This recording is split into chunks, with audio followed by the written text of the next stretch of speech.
Il s'enflamme, il s'insurge, il parle avec émotion. Benoît Dutrisac, aussi divertissant qu'édifiant. Но вы понимаете или нет, что если Украина будет в НАТО и военным путем будет возвращать себе Крым, европейские страны автоматически будут втянуты в военный конфликт с Россией. Конечно, ce que notre ami Vlad disait, c'est que si on finance trop l'Ukraine, l'Ukraine résiste à la Russie, ça va dégénérer en guerre. On veut pas ça. D'abord avec l'Europe. Avec nous, on a vu que la ministre des Affaires étrangères du Canada, Mélanie Joly, a annoncé vendredi dernier de nouvelles sanctions contre la Russie. On imite les États-Unis et le Royaume-Uni. Nous, on est rendu à peu près à 3 milliards là, en aide à l'Ukraine. Avec nous, le porte-parole du Bloc québécois en matière d'affaires étrangères, Stéphane Bergeron. Monsieur Bergeron, bonjour. Bonjour. Bonjour. Et là, moi, je me demandais en fin de semaine, tu sais, parce que depuis le début, ça fait 2 ans là, que la Russie a envahi l'Ukraine.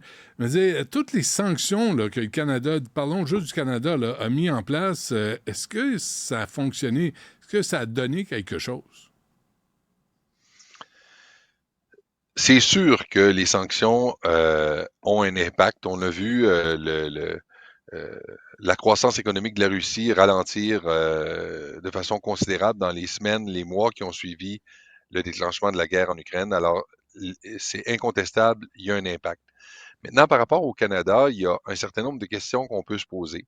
La première, c'est est-ce que on arrive à bien mettre en œuvre ces sanctions ou est-ce que ça demeure essentiellement des vœux pieux, de l'image? Première question. Deuxième question, ben voilà.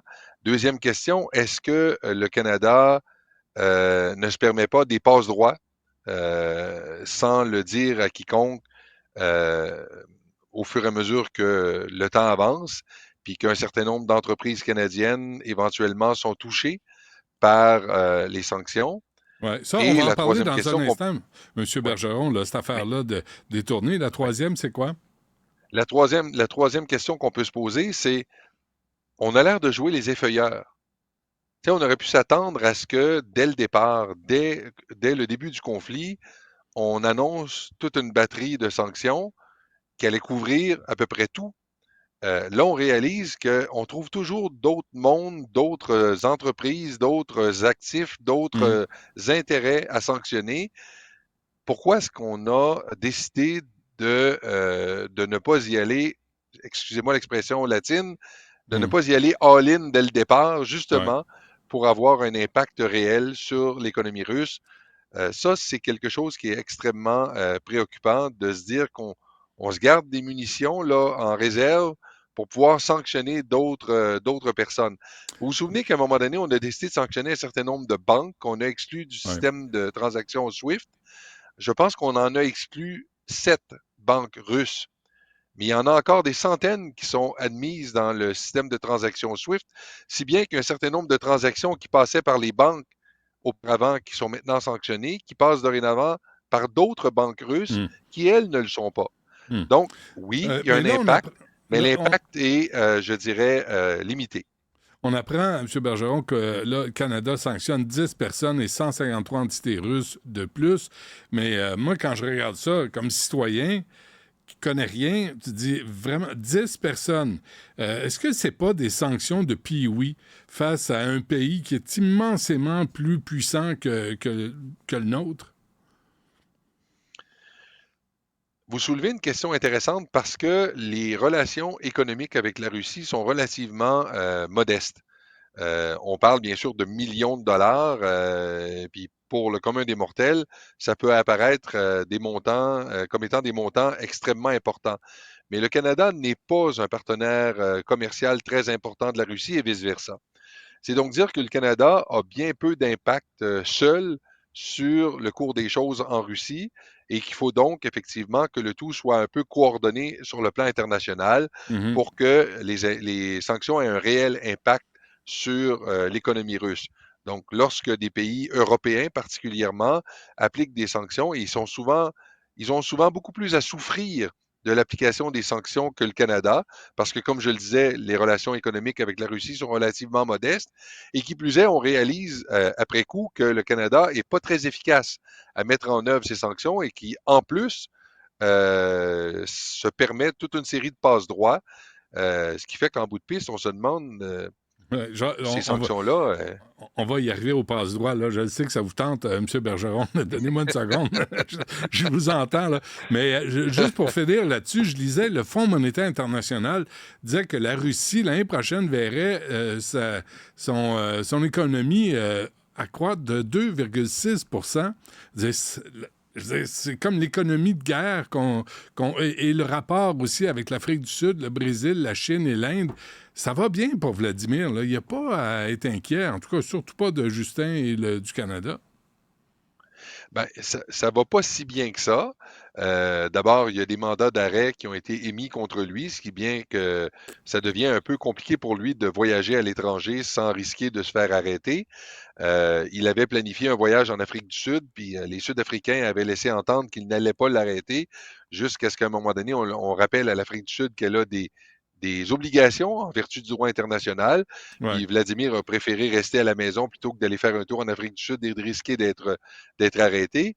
Qui plus est, comme on l'a vu, il y a eu des impacts sur l'économie russe.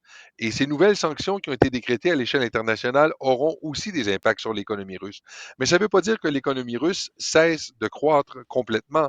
Il y a un ralentissement dans la croissance de l'économie russe, ça ne fait pas l'ombre d'un doute, mais elle continue de croître. Et elle continue de croître en partie parce que certains pays membres, certains pays occidentaux sont plus ou moins rigoureux dans l'application des sanctions, et d'autre part parce qu'il y a un certain nombre de pays, puis vous en avez souligné quelques-uns, on pourrait ajouter à cela la Corée du Nord et peut-être même Israël, qui continuent à entretenir des relations très étroites avec la Russie et à vendre du matériel, ce qui permet à la machine de guerre russe de continuer à opérer.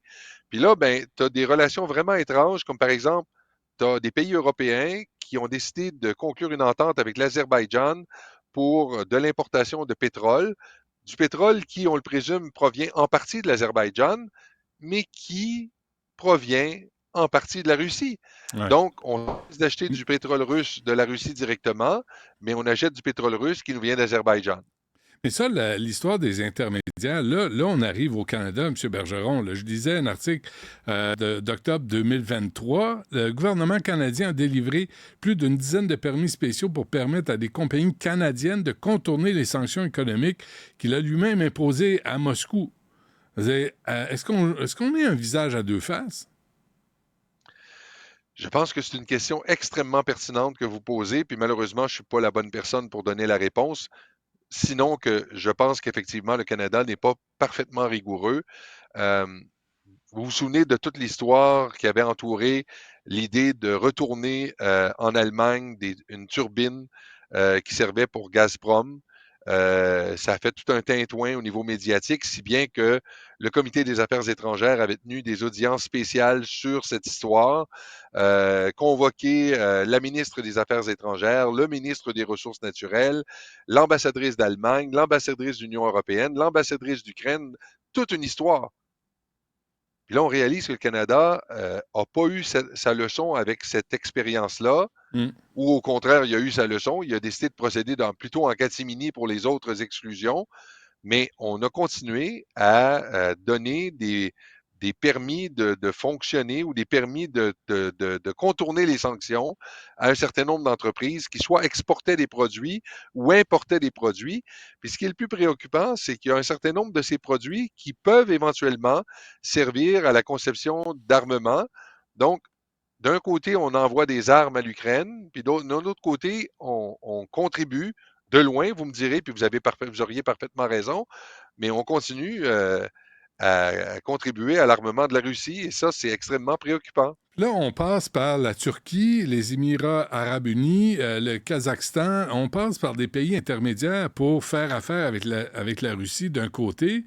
Et de l'autre côté, Justin Trudeau qui enlace Zelensky vraiment comme si c'était le frère qu'il retrouve après tant d'années. C'est toujours le théâtre avec notre premier ministre.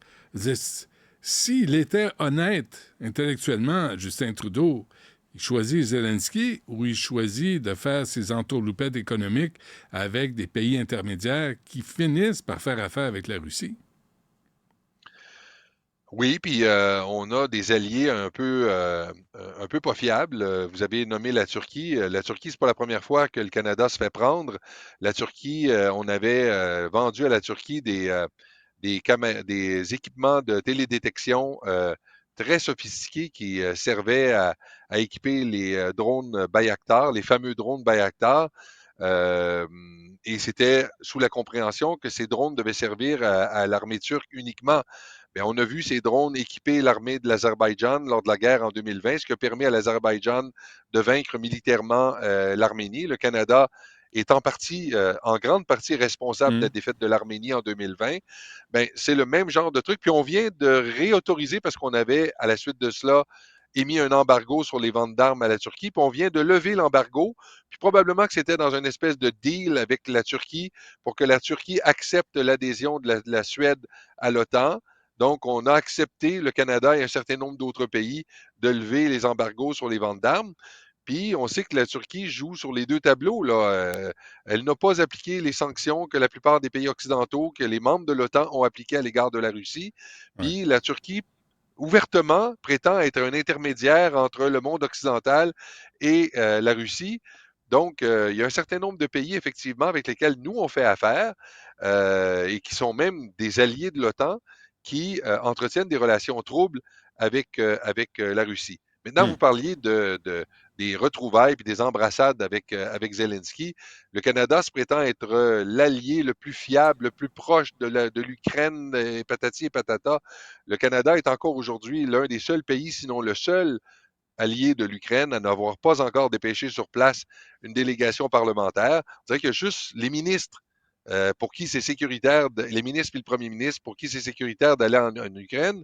Puis lorsqu'on regarde les chiffres, je pense que c'est le Devoir qui dévoilait que plus de 60, près de 60 de tout ce qu'on a promis à l'Ukraine jusqu'à présent n'a pas encore été livré. Alors, au-delà des belles paroles, qu'est-ce qu'il y a véritablement? What's in the pudding, diraient les anglophones. Ouais. Ben, on constate qu'il n'y a pas grand-chose dans le pudding, que ce soit au niveau des sanctions, que ce soit au niveau de l'aide militaire, de l'aide humanitaire. On n'est pas à la hauteur des attentes, ça ne fait pas l'ombre d'un doute.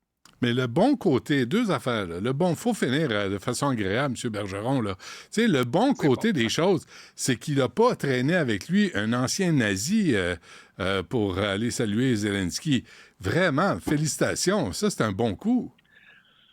Oui, je suis d'accord avec vous, mais je ne sais pas, vous avez probablement vu la nouvelle selon laquelle il l'avait invité, ce fameux nazi, pour une réception euh, lui-même. Alors, il a vite jeté le président de la Chambre des communes sous l'autobus, Oui. mais Sa fille, la fille du nazi en question l'avait confirmé que Trudeau l'avait exact. invité. Ouais, ouais. Et l'autre affaire, ça rappelle un peu, tu sais, le Canada qui a de grands principes en parole, mais en geste, une autre affaire, ça rappelle l'entente avec l'Arabie saoudite sur les véhicules militaires pour quoi, 14-15 milliards de dollars.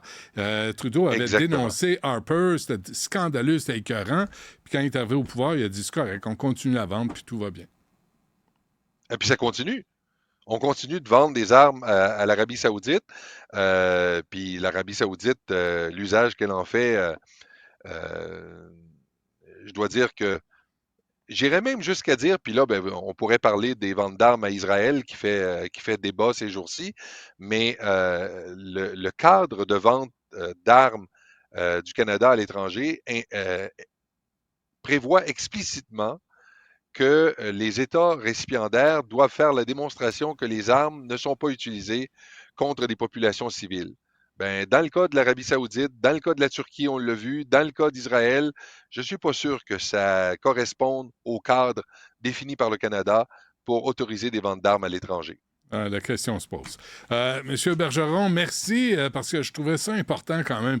C'est beaucoup d'argent, c'est pour une cause qui est fondamentale, faire face à l'envahisseur qui est la Russie. Puis en même temps, on parle des deux côtés de la bouche. On appuie Zelensky, puis on fait des deals par en arrière avec des compagnies intermédiaires et la Russie. C'est quand même un Canada typique, hein? Ben, je trouve intéressant, puis je trouve important que les médias, dont vous aujourd'hui, en fassiez état, parce qu'à quelque part, on doit tenir le gouvernement responsable de ce qu'il fait. Et lorsque le Canada prend des engagements, que ce soit en termes de sanctions ou d'aide militaire, ben, on doit être à la hauteur de nos engagements. C'est une Hmm. question de crédibilité sur la scène internationale. Puis déjà qu'on sait que depuis au moins une bonne dizaine d'années, le Canada en a pris pour son rhume. On l'a vu lorsqu'il a tenté à 2 reprises d'être élu au Conseil de sécurité des Nations unies. Ça n'était jamais arrivé que le Canada soit défait. Il l'a été 2 fois en ligne sous le gouvernement de Stephen Harper, sous le gouvernement de Justin Trudeau, bien que celui-ci ait dit que le Canada était de retour. Le Canada n'est pas davantage de retour sur la scène internationale qu'il l'était sous le gouvernement de Stephen Harper. Puis ce qu'on voit actuellement par rapport à l'Ukraine confirme le fait qu'on n'est pas à la hauteur des attentes Hmm. que le monde a à l'égard du Canada. Bon. Est-ce que le Bloc québécois va présenter des candidats dans le reste du Canada aux prochaines élections? Si c'est ça, Non. on va... D'ailleurs, c'est très intéressant parce que souvent, quand on est en échange ou qu'on a fait une tournée dans d'autres provinces, il y a des gens qui nous disent hey, ça serait le fun si vous présentiez des candidats ici, on voterait pour vous. Je pense que vous avez manqué un petit épisode là, dans l'histoire du Bloc québécois parce que il y a Ouais. pas de... Mais vous vous souvenez qu'en 1993, on avait jonglé très sérieusement à la possibilité de présenter un candidat dans Labrador.